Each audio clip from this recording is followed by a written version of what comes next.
साथियों नमस्कार। 31 दिसंबर 2019 को केंद्र सरकार के कर्मचारियों और पेंशन भोगियों का महंगाई भत्ता और महंगाई राहत 17% की दरों से भुगतान किया गया था। उसके बाद 1 जनवरी 2020 से लेकर के 30 जून 2021 तक यानी 3 किस्तों का महंगाई भत्ता और महंगाई राहत का रिवीजन नहीं किया था, लेकिन 1 जुलाई 2021 को उन तीनों ही किस्तों का डीए और डीआर मिलाकर के इकट्ठा भुगतान करने का आदेश दिया था।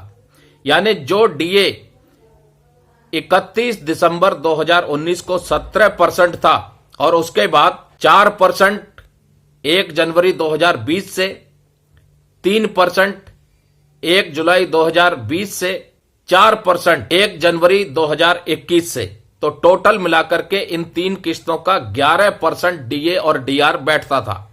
बाद में सरकार ने इसको रिलीज किया और केंद्रीय कर्मचारियों और पेंशन भोगियों को एक साथ भुगतान किया 1 जुलाई 2021 से 28% की दर से, लेकिन उसका एरियर का भुगतान नहीं हुआ था।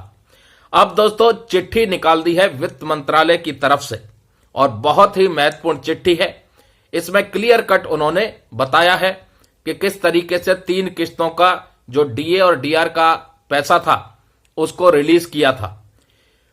अब ये जो चिट्ठी निकाली है ये उस पीरियड के एरियर के भुगतान को लेकर के नहीं है। ये जो चिट्ठी है इसका सब्जेक्ट बिल्कुल क्लियर है, आपकी स्क्रीन पर भी आ रहा है।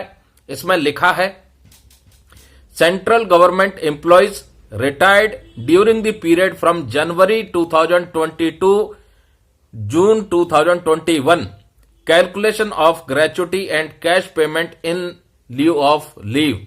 यानी आप जो उस पीरियड में जनवरी 2020 से 30 जून 2021 के बीच में रिटायर हुए थे, तो उस पीरियड का जो ग्रेचुटी और लीव इनकैशमेंट का पैसा था उसकी कैलकुलेशन के लिए यह चिट्ठी निकाली है। दोस्तों ये देखिए आदेश बिल्कुल क्लियर है। इसमें इन्होंने टेबल दिया है। इस टेबल में इन्होंने समझाया है employees retiring during the period 1 जनवरी 2020 से 30 जून 2020 के बीच में जो रिटायर हुए हैं उनको notional percentage of dearness allowance for calculation purpose, यानी ग्रेचुटी और लीव इनकैशमेंट की कैलकुलेशन के लिए जो परसेंटेज डीए की मान्य होगी वो 21% बेसिक पे की मान्य होगी।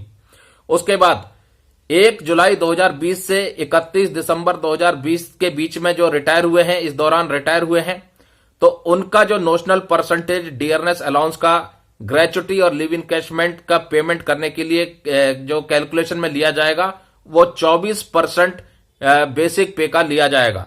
और उसके बाद 1 जनवरी 2021 से 30 जून 2021 के बीच में यानी इस पीरियड में जो रिटायर हुए हैं उनका डीए का नोशनल परसेंटेज 28% ऑफ बेसिक पे की दर से लिया जाएगा ग्रेचुटी और लीव इनकैशमेंट की कैलकुलेशन करने के लिए।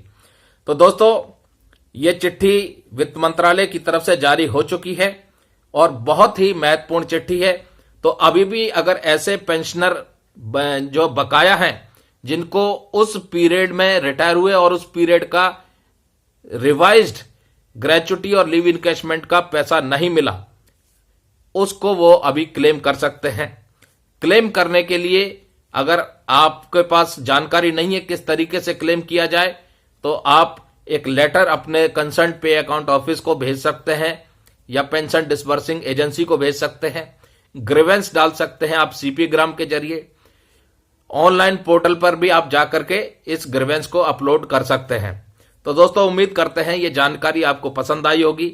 अब जिस प्रकार से वित्त मंत्रालय ने उस पीरियड का ग्रेचुटी और लीव इनकैशमेंट का जो एरियर है उसको रिलीज करने का आदेश जारी किया है कैलकुलेशन करने के बाद रिवाइज्ड रेट ऑफ डीए के साथ, अब उम्मीद की जा रही है कि संगठनों के माध्यम से जो 18 महीने के डीए और डीआर के एरियर को रिलीज करने की मांग की जा रही है उसके ऊपर भी सरकार गंभीरता से विचार करे। नमस्कार, जय हिंद, जय भारत दोस्तों।